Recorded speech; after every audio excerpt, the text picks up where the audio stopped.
While I usually make videos on promoting facial hair growth, in this video I figured I would talk a little bit about improving the jawline in the facial structure.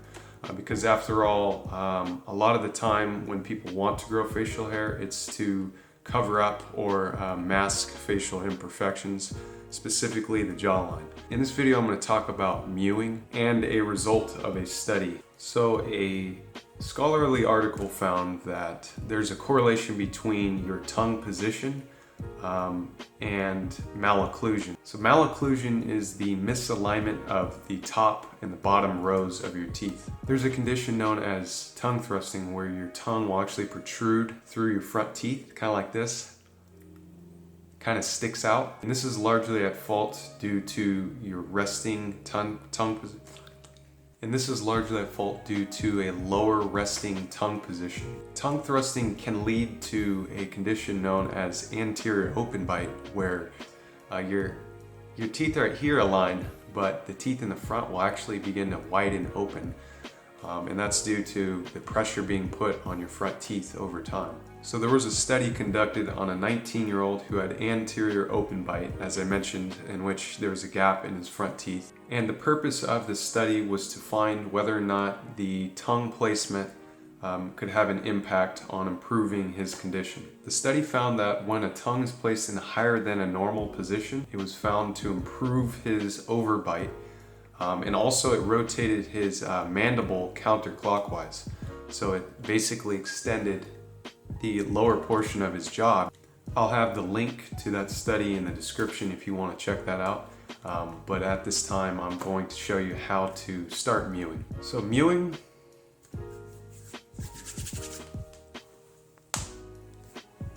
the idea is that you want to place your tongue on the roof of your mouth and towards the back. But you want to make sure that the tip of your tongue is also on the roof of your mouth. So here's how you do it. And you don't want it to be too uncomfortable because you might start to experience like breathing issues if you place it too far back and you press it really hard against the roof of your mouth.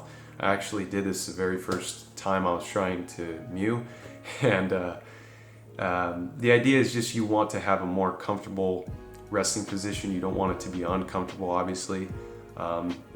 And you don't want to have your tongue on the lower portion of your mouth, because as I said, that can be linked to malocclusion and can lead to conditions like anterior open bite, tongue thrusting, which can lead to other conditions. So the idea, like I said, is just place your tongue on the roof of your mouth with the tip of your tongue also on the roof of your mouth. And this is, if you see from the side view, how much of a difference it makes. It pulls the roots back up, and what that can do over time is it can help strengthen different muscles that are not only right here in your neck, but also help you with a more structured jawline. So there are a few other exercises I like to do to improve my jawline. I like to do this one where you point your jaw up in the air and you're basically doing like chin ups, no pun intended. You're literally doing like chin ups. That's one of them. Another one you could do is turn to one side and again protrude your chin out. And what that will actually do is it will work on this side right here, on your left side. If you're turning to the right, it'll work your left side.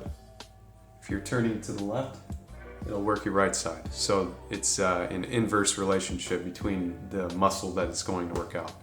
And what that's going to do is it's going to improve this muscle right here and begin to expand it out a little bit more. So if you've ever seen competitive eaters' facial structure, a lot of them have extremely defined masseter muscles, and those are the ones that are right here.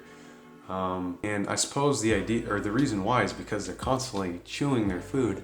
So there's some speculation of mewing and other jaw exercises and whether or not they can actually improve your jawline or your facial structure. If you're exercising, your biceps, your triceps, your traps, your deltoids, for instance, all of these muscles, then why can the muscles in the face not be exercised? So guys, try these facial exercises out. Mewing is particularly known to prevent malocclusion, and exercises such as this are known to improve the facial structure and increase the size of the masseter, and then also the muscles that are down here in your neck.